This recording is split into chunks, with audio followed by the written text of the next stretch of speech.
देखो जितने क्वेश्चन कल हमने कर लिए थे आज बता रहे हैं उससे आगे, जैसे चक्रवृद्धि ब्याज का ये छठवां क्वेश्चन है कि 2401 रुपए की एक राशि को 14.7% की चक्रवृद्धि ब्याज की दर से एक वर्ष 3 माह के लिए निवेश किया गया। तो एक वर्ष 3 माह का चक्रवृद्धि ब्याज कितना होगा? एक वर्ष 3 माह को वर्ष में चेंज करके 12 से भाग दो, कितना जाएगा? 1/4 बार। ये भी 1/4 बार से 1 वर्ष ही 1/4 बार से यानी 2 वर्ष। एक वर्ष ऊपर आ रहा है तो 2 वर्ष का निकालना यानी 14.2/7% की फ्रैक्शन वैल्यू कितनी हो जाएगी? 14.2/7% की फ्रैक्शन वैल्यू कितनी हो जाएगी? 1/7। एक वर्ष ऊपर का आ रहा है इसलिए स्क्वायर कर दे इसका 7 का स्क्वायर 49। राशि कितनी मान लो? 49। पहले वर्ष 1/7 यानी 1/7 ब्याज देगा, 1/7 कितना हो जाएगा? 7। अगले वर्ष 1/7 फिर से देगा यानी इसका 1/7 देगा 7, इसका 1/7 1 यानी टोटल दूसरे वर्ष का कितना हो जाएगा? 1/8 हो जाए।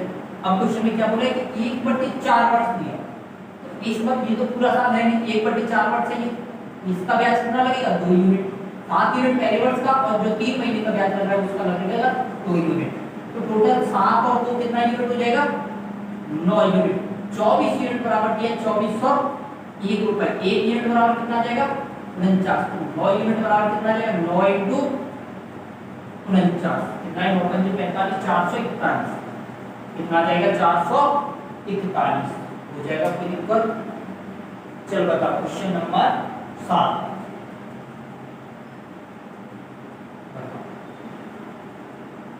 कितना आएगा इसका?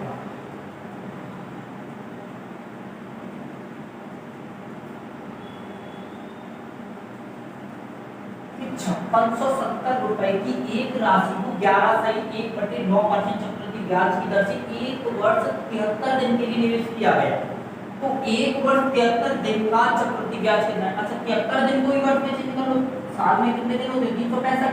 365 से 73 से इसको काटने के बाद 73 से इसको काटोगे 5 एक वर्ष 1/4 वर्ष और आ जाएगा। मतलब एक वर्ष ऊपर ही आ रहा है 11 से 1/9% की जो फ्रैक्शन वैल्यू होगी वो कितनी आ जाएगी? 11 से 1/9% की फ्रैक्शन वैल्यू 1/9।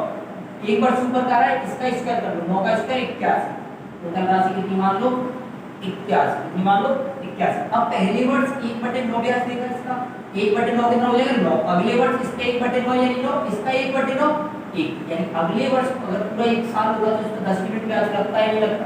लेकिन उसने बोला है कि 1/10 यूनिट नहीं चाहिए परंतु चाहिए 1/5 यूनिट का ब्याज। इस पे यानी टोटल 10 यूनिट हो रहा है, अपन को 10 यूनिट ये पूरे एक साल का अपन को 1/5 वर्ष का चाहिए, कितना यूनिट लगेगा? 2 यूनिट यानी 9 यूनिट पहले साल का, जो 73 दिन बच रहा है उसका लगेगा 2 यूनिट। 9 और 2 कितना यूनिट हो जाएगा? 11 यूनिट। अब 81 यूनिट बराबर राशि कितनी दी है? 5670। 1 यूनिट बराबर कितना आ जाएगा? 70 रुपए। 1 यूनिट बराबर कितना आ जाएगा? 70 रुपए। तो 11 यूनिट बराबर कितना आ जाएगा? 770 रुपए। 11 यूनिट बराबर कितना राशि आ जाएगी? 770 रुपए हो जाएगा। कोई दिक्कत? क्वेश्चन नंबर 8 बताओ, क्वेश्चन नंबर 8 का क्या आएगा? क्वेश्चन नंबर 8 में देखो क्या बोला है कि 15,360 रुपए की एक राशि को 12.5% चक्रवृद्धि ब्याज की दर से निवेश किया गया। कितने वर्ष के लिए? 2 वर्ष 4 माह के लिए निवेश किया गया। तो 2 वर्ष 4 माह में यह राशि कितनी हो जाएगी? 4 महीनों को वर्ष में चेंज करो, 12 से भाग दो कितना जाएगा? 4 × 4 4 दिया 1/3 यूनिट। तो बताओ अब 12.5% की जो फ्रैक्शन वैल्यू होगी वो कितनी होगी? 12.5% की जो फ्रैक्शन वैल्यू होगी वो कितनी होगी? 1/8 यानी 2 वर्ष से ऊपर आ रहा है। क्यों कर लो? 3 बार यानी 512 यूनिट। अब पहले वर्ष 1/8 के लिए 512 का 1/8 कितना होगा? 64। अगले वर्ष इस पे 64 देगा, इसका भी 64 पे भी ब्याज देगा। 64 का 1/8 कितना होगा? 8। अब तीसरे वर्ष की बात है तो इस पे ब्याज देगा, इन तीनों पे ब्याज और देगा। 512 का 64 ब्याज हो जाएगा, 64 का 8 ब्याज देगा और इस 8 का 1/8 ब्याज कितना जाएगा? 1। यानी पहले वर्ष का 64 ब्याज, दूसरे वर्ष का 72 ब्याज और तीसरे वर्ष का कितना हो जाएगा? 8 64 और 8 72 80 और 1 81। ये पहले वर्ष का हो गया, दूसरे वर्ष का हो गया, ये पूरे तीसरे वर्ष का।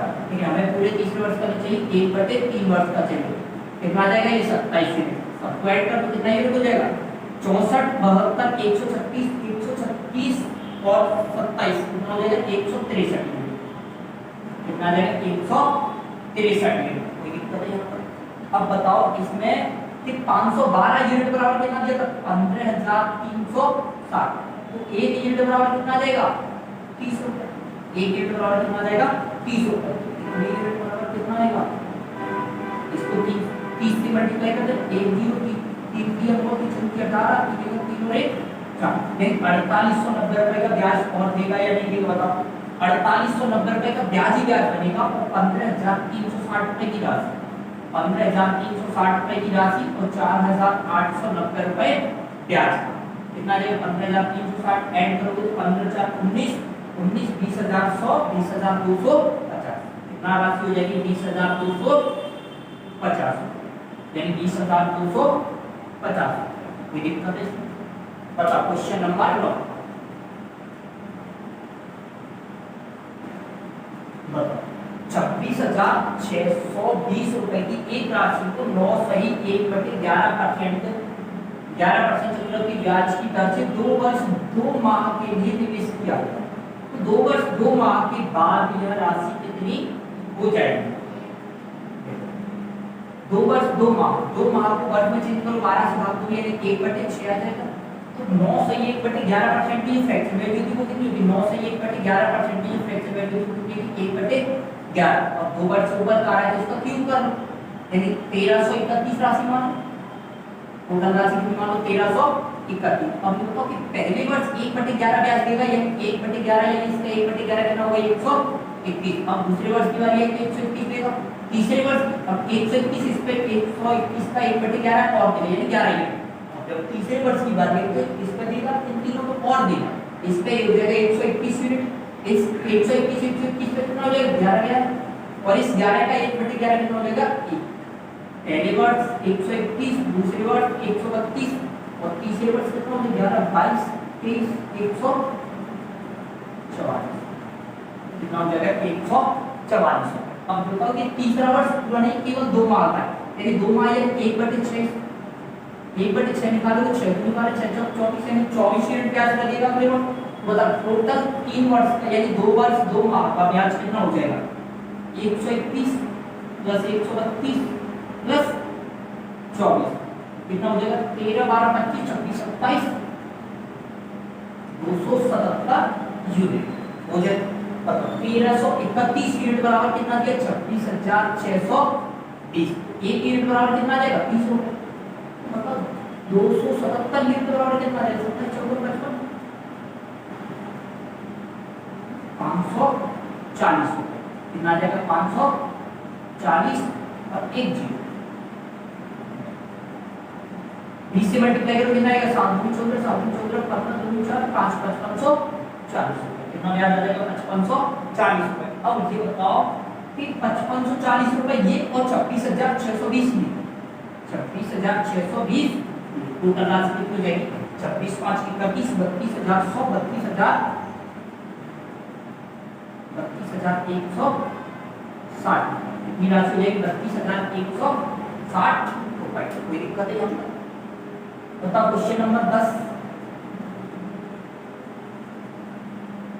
8,910 रुपए की एक राशि को 33.1/3% चक्रवृद्धि ब्याज की दर से 2 वर्ष 3 माह के लिए निवेश किया गया। तो 2 वर्ष 3 माह में यह राशि कितनी हो जाएगी? अच्छा 3 माह को वर्ष में चेंज करो, 3 माह को वर्ष में चेंज करो कितना आएगा 3 3 3 चौक 12 1/4 2 वर्ष ऊपर आ रहा है क्यों करेंगे 33 सही 1/3% की जो फ्रैक्शन वैल्यू होगी वो कितनी है 1/3 2 वर्ष ऊपर जा रहा है यानी 3 कितना आ जाएगा 27 यूनिट। अब जो तो पहले वर्ष जो ब्याज लगेगा वो 1/3 इस पे देगा यानी 9 यूनिट देगा। अगले वर्ष की जो बारी आएगी तो 9 यूनिट इस पे देगा और 9 का 1/3 3 यूनिट इस पे देगा। अब तीसरे वर्ष की जब बारी आएगी तो 27 पे देगा 9 9 3 इन सब पे देगा। तो 27 का ब्याज 9 9 9 पे 3 3 यूनिट और 3 का 1/3 1 यूनिट। पहले वर्ष 9 यूनिट हो रहा है, दूसरे वर्ष 12 यूनिट हो रहा है, तीसरे वर्ष 16 यूनिट हो रहा है, लेकिन तीसरा वर्ष पूरा नहीं 1/4 वर्ष। तो इसका 1/4 वर्ष यानी कितना यूनिट 4 यूनिट। कितना आ जाएगा 4 यूनिट। सबको ऐड करोगे कितना यूनिट हो जाएगा 12 और 4 16 16 9 25 यूनिट यानी 27 यूनिट बराबर कितना दिया है 8,910।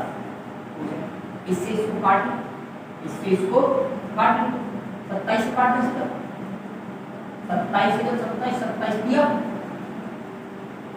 27 दिया 84 27 दिया 81 बचा कितना 8 27 दिया 81 यानी एक यूनिट की वैल्यू जो आएगी कितनी आएगी 330 रुपए 25 यूनिट की वैल्यू चाहिए अपन को 25 यूनिट की वैल्यू है 330 × 25 330 × 25 मल्टीप्लाई करो कितना आएगा 0 और ये 825 यानी 8250 रुपए कितना आएगा 8250 रुपए। अब बोलता 8250 रुपए केवल राशि कितनी हो जाएगी अमाउंट जब टोटल यानी 8250 रुपए और 8910 रुपए 8910 रुपए कितनी हो जाएगी